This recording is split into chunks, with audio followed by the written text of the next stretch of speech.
Hello everyone, welcome to the factors.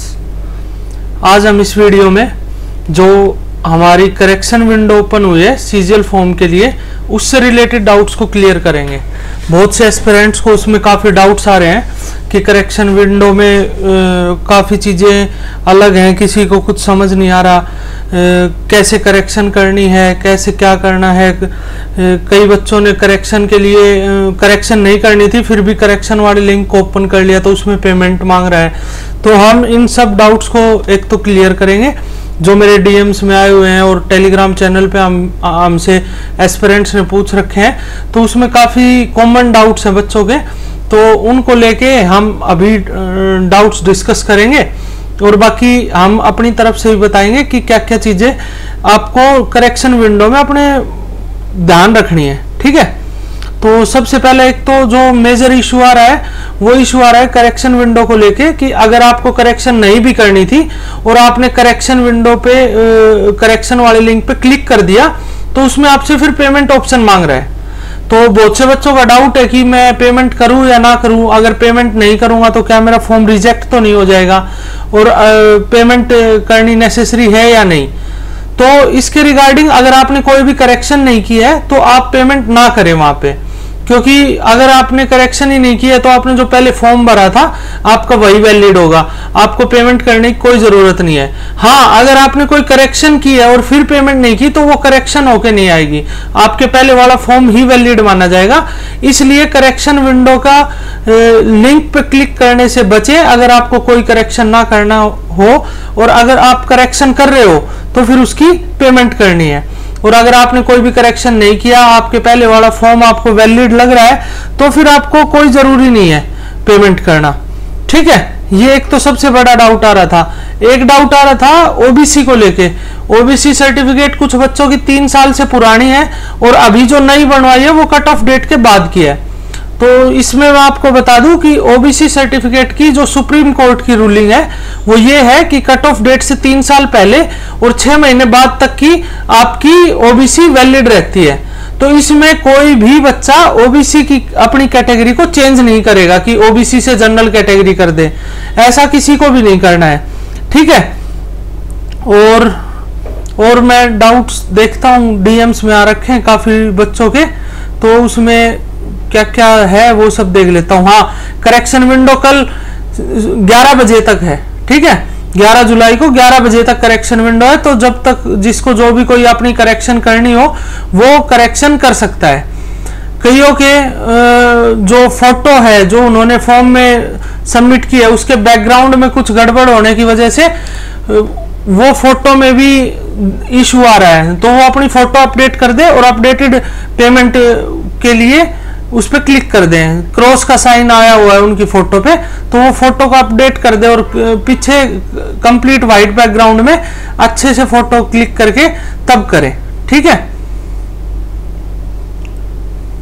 और क्या doubts हैं।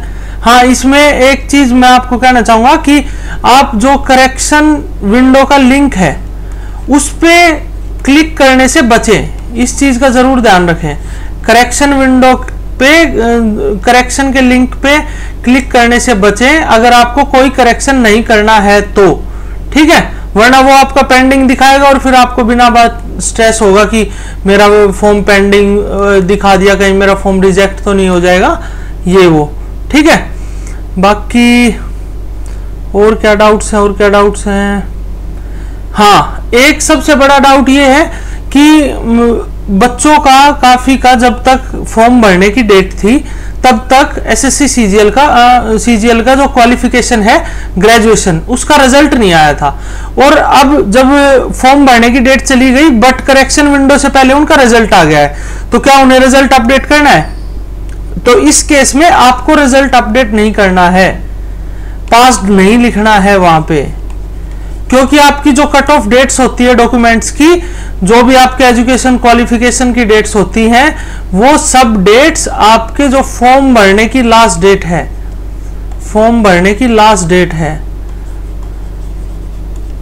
ठीक है, उससे चेक की जाती है। तो फॉर्म भरने की लास्ट डेट का करेक्शन विंडो वाली डेट से कोई लेना देना नहीं है, ठीक है। इसलिए फॉर्म भरने की जो लास्ट डेट पे आपका जो क्वालिफिकेशन या जो स्टेटस था क्वालिफिकेशन का वही रहने दे, उसको चेंज ना करें, ठीक है। और क्या डाउट्स थे? और क्या डाउट्स थे?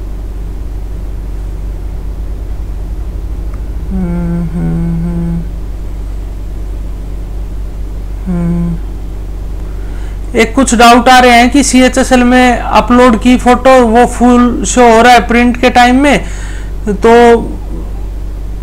जब प्रिंट करते हैं तब हाफ आ रहा है, वैसे फुल शो हो रहा है, तो उसको करेक्शन करें या करेक्शन विंडो में नहीं करें। तो उसको आपको करेक्शन करने की कोई ज़रूरत नहीं है, क्योंकि जब हम फॉर्म भरते हैं तो एग्जैक्ट डायमेंशन की फ़ोटो को ही फॉर्म में एक्सेप्ट किया जाता है। अगर आपके फ़ोटो की गलत डायमेंशंस है तो वो एक्सेप्ट ही नहीं करता आपकी फ़ोटो को, तो इसलिए उसको चेंज करने की ज़रूरत नहीं है। और फोटो के मेरे हिसाब से इस बार फोटो के बेसिस पे, साइन के बेसिस पे रिजेक्शंस जो होते थे फॉर्म के वो नहीं होंगे, क्योंकि इस बार आधार से एक तो ऑथेंटिकेशन है, ठीक है।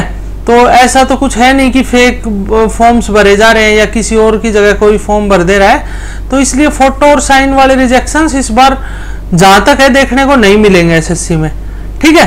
तो जिसकी फोटो प्रिंट लेने में आती आ रही है उसको करेक्शन करने की कोई जरूरत नहीं है। और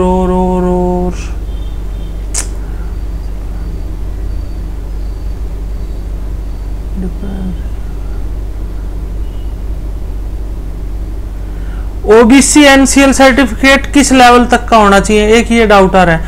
OBC NCL का कोई लेवल नहीं होता, OBC NCL government of India का बना होना चाहिए। आपका जो OBC है वो स्टेट गवर्नमेंट वाला नहीं होना चाहिए। जैसे कई स्टेट्स में, जैसे मैं हरियाणा की बात करूं तो कैटेगरी के है ना BC-B BC-A सर्टिफिकेट्स बनते हैं, ठीक है। तो वो आपका स्टेट का नहीं होना चाहिए, वो आपका सेंटर का होना चाहिए, बस इसमें ये कंडीशंस है, ठीक है।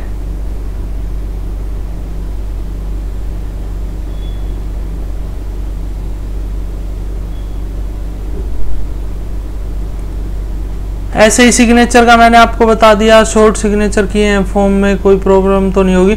आपको सिग्नेचर वही करने हैं जो आप हर जगह करते हैं। अगर आपने वही सिग्नेचर किए हैं तो कोई इश्यू नहीं आएगा आपको, ठीक है।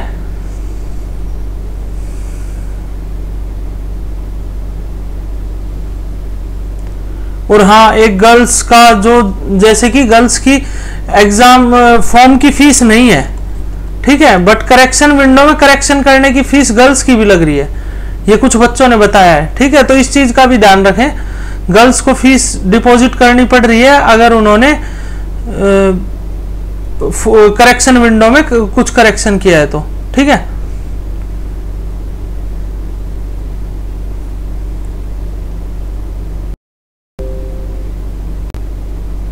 एक कुछ बच्चों के जो उनका ये है, कुछ बच्चों के पेमेंट उन्होंने कर दी है करेक्शन विंडो की, बट वो अभी पेंडिंग दिखा रहा है, पेमेंट पेंडिंग स्टेटस दिखा रहा है। वो सर्वर का इशू